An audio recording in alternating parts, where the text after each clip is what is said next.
ಆ ದಂಪತಿಗೆ ಮದುವೆಯಾಗಿ 12 ವರ್ಷಗಳು ಕಳೆದಿತ್ತು. ಆದರೆ ಮಕ್ಕಳೇ ಆಗಿರಲಿಲ್ಲ. ಮಕ್ಕಳಿಲ್ಲ ಅನ್ನುವಂಥ ಚಿಂತೆಯನ್ನ ಬದಿಗಿಟ್ಟು 30 ಜನ ಮಕ್ಕಳ ಬಾಳಿಗೆ ಆಸರೆಯಾಗಿದ್ದಾರೆ. ಶಿಕ್ಷಣ ಮತ್ತು ವಸತಿ ನೀಡಿ ಆ ಮಕ್ಕಳ ಬದುಕಲ್ಲಿ ಹೊಸ ಬೆಳಕು ಚೆಲ್ಲಿದ್ದಾರೆ. ಈ ಕುರಿತ ಒಂದು ಸ್ಪೆಷಲ್ ರಿಪೋರ್ಟ್ ಇಲ್ಲಿದೆ ನೋಡಿ.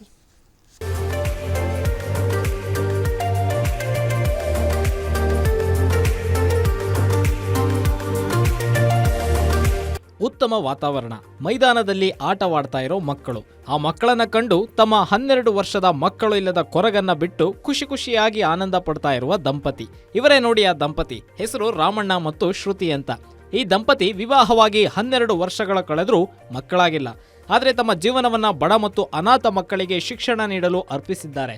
30ಕ್ಕೂ ಹೆಚ್ಚು ಮಕ್ಕಳಿಗೆ ಉಚಿತ ವಸತಿ, ಆಹಾರ ಮತ್ತು ಶಿಕ್ಷಣ ಒದಗಿಸುತ್ತಿದ್ದಾರೆ. ಈ ದಂಪತಿಯ ಉದಾರ ಕಾರ್ಯ ಆದರ್ಶವಾಗಿದೆ.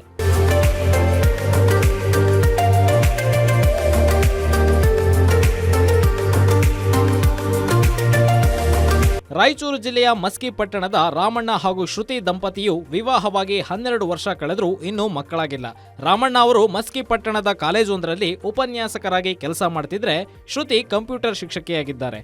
ಮಕ್ಕಳಾಗಿಲ್ಲ ಎಂಬ ಚಿಂತೆಯಲ್ಲಿ ದಂಪತಿ ಅದೆಷ್ಟೋ ದೇವರಿಗೆ ಹರಕೆ ಹೊತ್ತಿದ್ರು, ಅದೆಷ್ಟೋ ವೈದ್ಯರಲ್ಲಿ ಚಿಕಿತ್ಸೆ ಪಡೆದಿದ್ರು, ಸಂತಾನ ಭಾಗ್ಯ ಮಾತ್ರ ಪ್ರಾಪ್ತಿಯಾಗಿಲ್ಲ.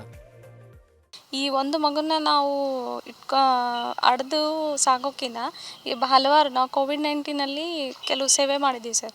ಅಲ್ಲಿ ಕಿಟ್ ಕೊಡಬೇಕಾದ್ರೆ ಕೆಲವು ಮನೆ ಪರಿಸ್ಥಿತಿಗಳು ಕೆಟ್ಟದಿತ್ತು. ಆ ಕಣ್ಣಾರೆ ನಾವು ಅದನ್ನು ನೋಡಿದ್ದೀವಿ. ನೋಡಿದಾಗ ಅಂಥ ಮಕ್ಕಳನ್ನ ನಾವು ಕರ್ಕೊಂಬಂದು ಒಂದು ಮಗುನ ಸಾಕೋಕ್ಕಿಂತ 45-100 ಜನಕ್ಕೆ ಶಿಕ್ಷಣ ಕೊಡೋದು ಮೇಲಲ್ಲ. ಈಗ ಯಾಕಂದರೆ ಈಗಿನ ಪರಿಸ್ಥಿತಿಯಲ್ಲಿ ಶಿಕ್ಷಣದ ಅಷ್ಟು ಈಸಿ ಇಲ್ಲ.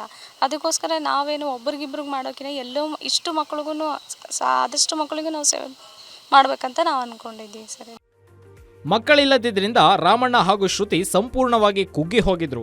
ಆದರೆ ಇದರಿಂದ ಹೊರಬಂದ ದಂಪತಿ ತಮಗೆ ಮಕ್ಕಳಾಗಿದ್ದಿದ್ರೆ ಏನಂತೆ, ನಮ್ಮ ಸುತ್ತಮುತ್ತ ಬಡವರೇ ಹೆಚ್ಚಿದ್ದಾರೆ, ಅದರಲ್ಲೂ ಇದು ಶಿಕ್ಷಣದಲ್ಲಿ ಹಿಂದುಳಿದ ಜಿಲ್ಲೆಯಾಗಿದೆ.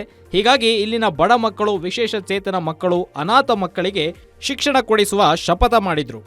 ಸುಮಾರು 30ಕ್ಕೂ ಹೆಚ್ಚು ಮಕ್ಕಳಿಗೆ ಉಚಿತ ಶಿಕ್ಷಣ, ವಸತಿ, ಊಟ, ಕ್ರೀಡೆ, ವಿಜ್ಞಾನ ಸೇರಿ ವಿವಿಧ ಕ್ಷೇತ್ರದಲ್ಲಿ ಮಕ್ಕಳಿಗೆ ತರಬೇತಿ ಕೊಡಿಸ್ತಿದ್ದಾರೆ.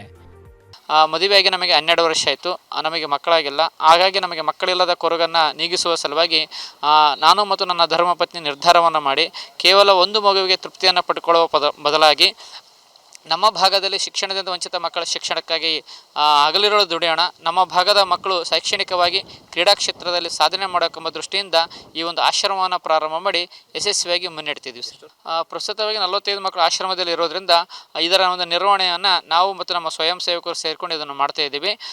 ಬಹುಶಃ ನಿಜವಾಗ್ಲೂ ಹೇಳಬೇಕಂದ್ರೆ 100ಕ್ಕೆ 100ರಷ್ಟು ತೃಪ್ತಿಯಾದಂಥ ಜೀವನ ನಾವು ನಡೆಸ್ತಿದ್ದೀವಿ, ನಾನು ಮತ್ತು ನನ್ನ ಧರ್ಮಪತ್ನಿ. ಇನ್ನು ಸಮುದಾಯ ಭವನದಲ್ಲಿ ವಸತಿ ನಡೆಸುತ್ತಿರುವ ದಂಪತಿಗಳಿಗೆ ಸರ್ಕಾರದಿಂದ ಒಂದು ಸ್ಥಳ ನೀಡಬೇಕೆಂದು ಸರ್ಕಾರಕ್ಕೆ ಮನವಿ ಮಾಡಿದ್ದಾರೆ. ಇದರ ಜೊತೆಗೆ ಶಿಕ್ಷಣ ಪ್ರೇಮಿಗಳು ಇವರ ಜೊತೆ ಕೈ ಜೋಡಿಸಿ ಮಕ್ಕಳ ಭವಿಷ್ಯವನ್ನ ಗಟ್ಟಿಗೊಳಿಸಬೇಕಾಗಿದೆ. Anil Kumar, guarantee news, Raichur.